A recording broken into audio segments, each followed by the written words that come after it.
Welcome back. Now for the news in detail, we start from Afghanistan, where the Taliban have claimed responsibility for the killing of 20 foreign troops and Afghan secret security personnel in a blast in the capital, Kabul.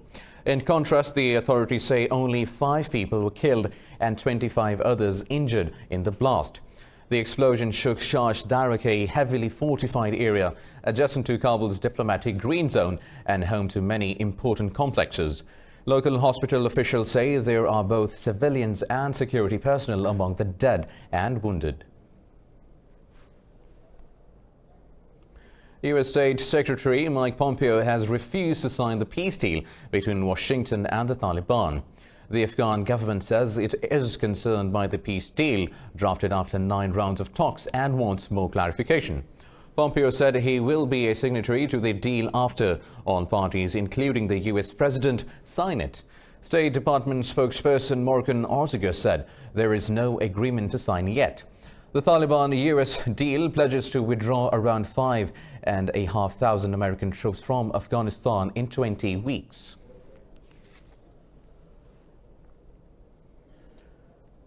British Prime Minister Boris Johnson has suffered a double defeat in the Commons after MPs rejected his attempt to force an early election. Earlier, Johnson lost a key vote to opposition lawmakers who want to block a no-deal Brexit. This report has more. With the fate of the UK's exit from the EU hanging in the balance, Prime Minister Boris Johnson is in the midst of a major parliamentary showdown. His bid to take Britain out of the EU by October 31st, with or without a deal, has divided the country. The government's rebel MPs and the opposition have joined forces to block a Brexit without a divorce deal. They voted in favour of the bill to delay Brexit until January 2020. The ayes to the right, 298. The noes to the left, 56. Retaliating, Johnson immediately pushed for a motion to hold a snap general election on October 15th, but he failed to win the necessary 2/3 majority, only mustering 298 of the 434 votes required. The ayes to the right, 298, the noes to the left, 56. So the ayes have it, but the House will be aware that the motion has not obtained the majority required under the Fixed Term Parliaments Act 2011. Unlock. After the ballot went badly, Johnson chided opposition Labour leader Jeremy Corbyn before MPs. I can only speculate as to the reasons behind his hesitation. Mr. Speaker, the obvious conclusion is, I'm afraid, that he does not think he will win. The government said the bill to stop a no-deal Brexit will complete its passage through the Lords on Friday. It also announced that EU nationals who arrive in the UK before the end of 2020 can stay until December 2023. EU Brexit negotiator Michel Barnier says the bloc will remain vigilant, united and calm in the Brexit situation. Britain's new negotiator David Frost was also in Brussels for talks with the EU officials. After discussing the situation with EU ambassadors, Barnier met the EU Parliament's Brexit steering group. British and EU diplomats say there is no immediate prospect of negotiations on the withdrawal deal. Earlier, the European Union said it sees no alternative to the Irish backstop in any Brexit agreement. European Commission spokesperson Mina Henrive said the backstop is the only solution to safeguard the Irish peace accord. Iran has announced it will end its limits of the development of uranium centrifuges after the U.S. refused a sanctions waiver. This is the 3rd step in scaling back the country's commitments to the 2015 nuclear deal. In a televised address, President Hassan Rouhani said Tehran will continue negotiations to save the deal. Iran agreed under the 2015 multilateral deal to limit its nuclear program. Rouhani said Iran will negotiate with France as EU representative in a 5-month framework. Earlier, the U.S. blacklisted a shipping network it says is run by Iran's Revolutionary Guards. The U.S. Treasury Department imposed sanctions on 16 entities, 10 people and 11 ships. The department has accused Iran's Quds forces of selling millions of barrels of oil to benefit Syrian President Bashar al-Assad. The United States has offered millions of dollars to the Indian captain of an Iranian oil tanker suspected of heading to Syria. State Department official Ryan Hook says the money was offered to convince the vessel's captain to steer it to the country where it could be seized. The State Department said the U.S. has contacted several ship captains, warning them of consequences for supporting terrorist organizations. Reacting to news, Iran's Foreign Minister Javad Zarif said, having failed at piracy, the U.S. has resorted to outright blackmail. Hitting back, Washington accused Zarif of blackmail with his call for $15 billion from EU powers for Iran's future oil sales.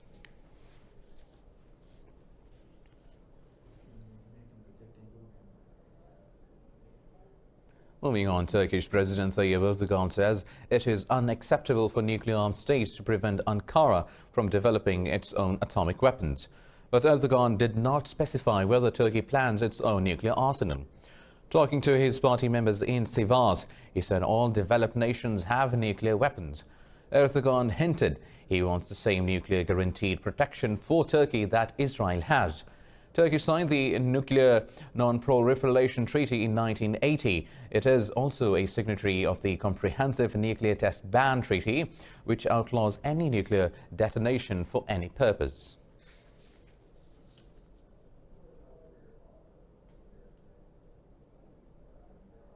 The US and China have agreed to resume negotiations in mid-October to end their trade war. The US Treasury Department says Trade Representative Robert Lighthizer and Treasury Secretary Steven Mnuchin spoke with Chinese Vice Premier Liu over the phone.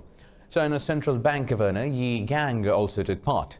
China's Commerce Ministry says the ministerial-level talks will be held in Washington. It says trade teams from the two countries will hold consultations in mid-September before the October talks. Pakistan's envoy Tehmina Janjua has briefed UNHRC High Commissioner Michelle Bachelet about human rights violations in occupied Kashmir. Briefing members of the Council, Janjua highlighted humanitarian emergency after India's illegal annexation of the valley. Meanwhile, High Commissioner Nafeez Zakaria held a closed meeting in London with a large number of UK parliamentarians. The parliamentarians agreed to continue working for alleviation of suffering faced by Kashmiris because of New Delhi's lockdown. Lawmakers acknowledge Kashmir is an internationally recognized dispute and awaits implementation of relevant UNSC resolutions. India's crushing curfew and communications blackout in the valley has entered the 32nd day. Amnesty International has launched a global campaign against India's communication blackout in Indian-occupied Kashmir. The body says draconian communications blackout in the Indian-occupied valley is an outrageous assault on civil liberties of Kashmiris. The body's head in India, Akar Patel, said the blackout has now been a month old and cannot be prolonged any further by India. It said the clampdown has impacted emotional, mental and physical well-being of people as it is tearing apart families of the valley. The viral Let Kashmir Speak campaign will highlight communications blackout of 8 million people of Indian-occupied Kashmir. Indian Congress leader Shashi Tharoor has criticized his own government, saying the Kashmir crisis is a travesty of Indian democracy. Speaking in Delhi, Tharoor said the ruling party stripped the valley of its autonomy without the consent of the Kashmiris.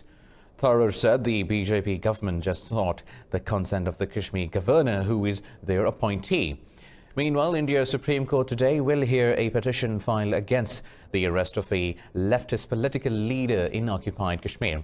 On his return from Srinagar, Sitaram Yechuri was arrested after he said New Delhi was lying about the situation in the valley. In the meantime, Indian occupying forces abducted over a dozen people in the village in southern Kashmir. Local media reports the civilians were picked up in a midnight raid and tortured for over an hour. Now, Italy's new pro-European cabinet has been sworn in by President Sergio Mattarella. The list of 21 new cabinet ministers for Giuseppe Conte's second stint as Prime Minister was approved by Mattarella yesterday. 10 ministers are from the Five-Star Movement, while 9 are from the centre-left Democratic Party. PD's leader Luigi Di Maio was named as Foreign Minister. Post of Economy Minister went to the PD's Roberto Gualtieri. The key position of Interior Minister was handed to a technocrat who is not affiliated to any party. Conte hopes the new cabinet will help build a better Italy and improve its ties with the European Union. Meanwhile, Moscow says the European Union's extension of sanctions against Russia is devastating and destructive for the bloc itself. Russian Foreign Ministry spokeswoman Maria Zakharova says the curbs are damaging for a post-Brexit Europe. Zakharova said the bloc chose to extend the sanctions despite pressure from Washington. Russian Foreign Minister Sergei Lavrov also called out for the EU for extending sanctions against Moscow. In the meantime, Lavrov said the US withdrawal from the INF Treaty has shaded the future of the New START Pact. It said Moscow and the US are more responsible for global security than other countries. Europe might look a modern beacon for women's rights at first glance, but this can be misleading, especially in France, where 121 women were killed as a result of domestic violence last year. The government is now trying to make France a safer country for women. More in this report. Violence against women is a major problem the world over. This includes France, where over 100 women have been murdered by their partners in 2019. Every day I'm crying for her one more time, and I would like to change that. She filed a complaint 5 or 6 times. I have filed a murder complaint myself 5 or 6 times. We had been listened to. This is true and false. We didn't know why, how. We were warned 3 days before her death that all the complaints have been dismissed. I don't understand why. The government is looking to rectify the situation by investing in shelters for women with violent partners. Women who stay with a violent partner are resigned to it, mostly due to the lack of financial and material means to leave with their children. We are going to put on the table 5 million euros to create 1,000 new emergency accommodations. NGOs and women's rights organizations say this will not be enough. They've called for a more ambitious plan with a budget of over 500 million euros. Sensing the gravity of the situation, President Emmanuel Macron said France has not known how to protect women from deadly violence. Well, coming up next in the bulletin after a short break is...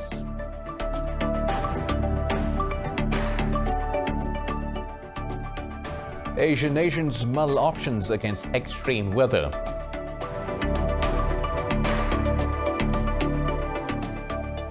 US drama attracts tourists to Ukraine's disaster zone.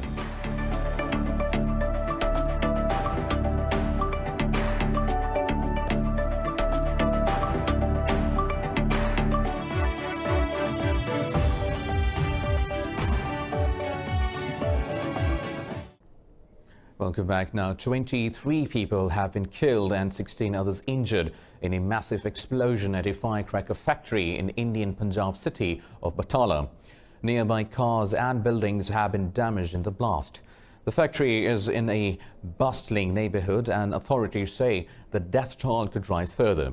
Police say it is not known how many people were inside the factory when the explosion went off. The death toll from Hurricane Dorian has climbed to 20 in the Abaco Islands in the northern Bahamas. Meanwhile, the slow-moving storm has returned to Category 3 status as it heads for the U.S. state of South Carolina. Bahamas Prime Minister Hubert Minnis has warned the death toll could rise. He says the storm is one of the greatest national crises in Bahamas history. The National Hurricane Center says Dorian had winds of 185 kilometers per hour. The devastating gusts made it a Category 3 storm on the 5-level scale. U.S. President Donald Trump said the damage could have been worse if the storm had stayed on its original track. We got lucky in Florida, very, very lucky indeed. We had actually, our original chart was that it was going to be hitting Florida directly. Maybe I could just see that, Kevin. It was going to be hitting directly, and that would have affected a lot of other states. But that was the original chart. Well, authorities have ordered over 1 million people to evacuate the state on the U.S. southeast coast. Now moving on to Nigeria, whose vice president will boycott the World Economic Forum summit in South Africa because of rioting in the host country. Angry protesters have targeted South African businesses in Nigeria's capital after violence against foreigners in Johannesburg. The demonstrators clashed with police as they burned tires and hurled rocks outside a mall in Abuja.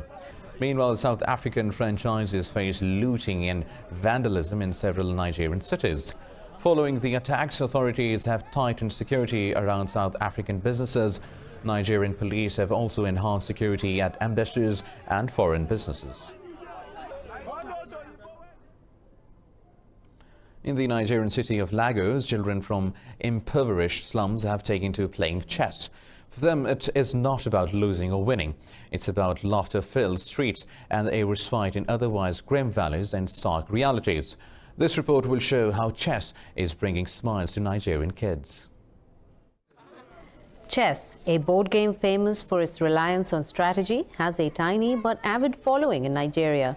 Crowds of children bustle around chessboards in the neighborhoods of Lagos, figuring out their next move as part of a community project. Dozens of matches are played simultaneously as participants master a game often considered out of reach of the masses. The club's goal is to provide a space to play and learn the game for many who are not in school and work to support their families. They're learning soft skills from playing chess, skills like critical thinking, like good communication skills, creativity. They're learning how to think strategically.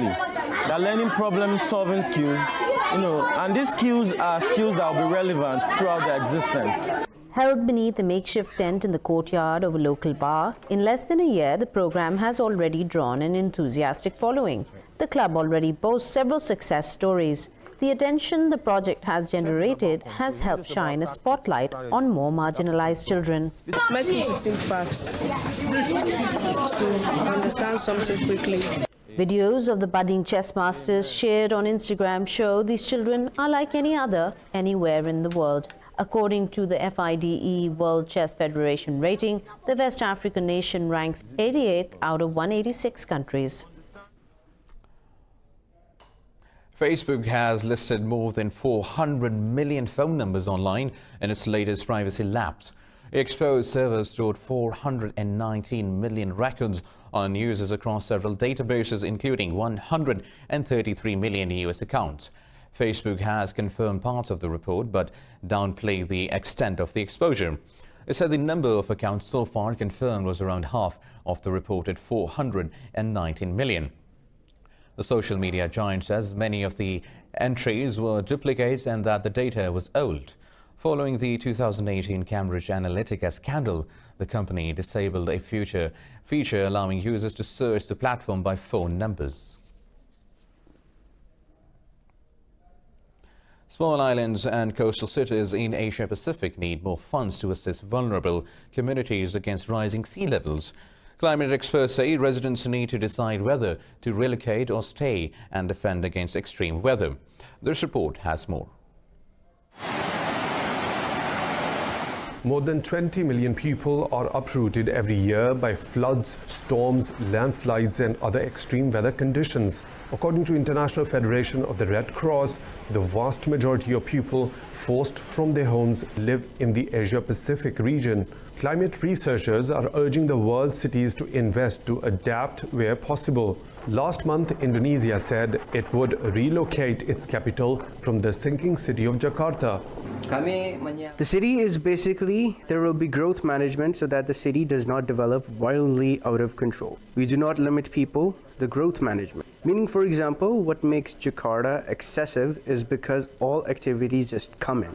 And the more activity, the more people come. So we don't block the people from coming in. Tentunya atas perintah dari.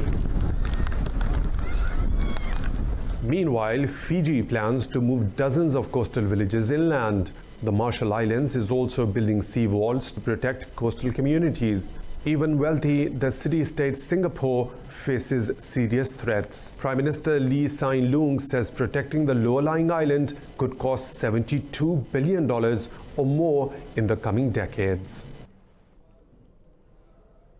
A hit U.S. drama Chernobyl, based on the Soviet-era nuclear accident in 1986, has attracted many tourists to the nuclear exclusion zone in Ukraine. Guides say the abandoned site has become a dark tourism destination in recent years. This report can tell us why. Dressed up in nuclear safety costumes, fans of the TV drama Chernobyl pose for selfies in front of the radiation shield building in the real Chernobyl. The city was evacuated after a major nuclear power plant accident 33 years ago. Shortly after the show aired this summer, social media users came under fire for sharing upbeat photos. Tourists are on the lookout for locations featured in the HBO drama and are surprised to discover some sites are fictional. It's become fashionable to simply go to the Chernobyl zone and take a photo with some famous place in the background to confirm your presence here. Ukrainian travel agencies offer tours to locations from the TV series such as Kya King and Rivers around the exclusion zone. Guides say visitors from around the globe are more interested in taking selfies than learning about the tragic accident.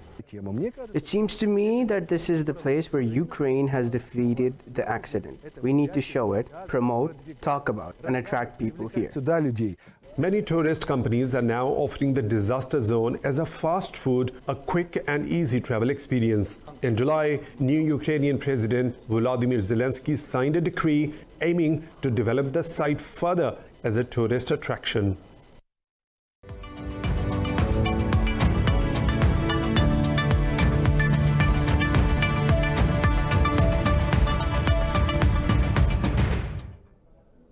In business news now, global stocks have risen over optimism over resumption of trade talks between the US and China in October. China's stocks ended higher, boosted by hopes of Beijing freeing up the amount of cash banks must keep as reserves to shore up the economy. European stocks hit one-month high, with the Pan-European Stock 600 index rising over 0.5%. France's CAC 40 index jumped close to 1% to hit a more than one-month high. Germany's DAX2 rose 0.85%, while London's FTSE 100 traded roughly flat. Australia's ASX 200 gained 1% on trade optimism.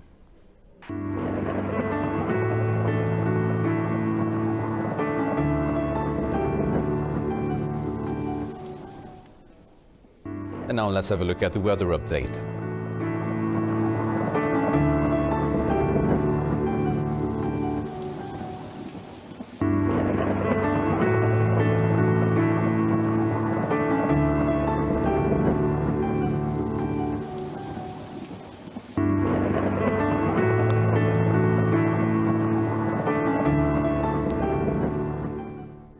Well, with the weather update, we come to the end of this bulletin. For more news and updates, stay tuned with Indus News.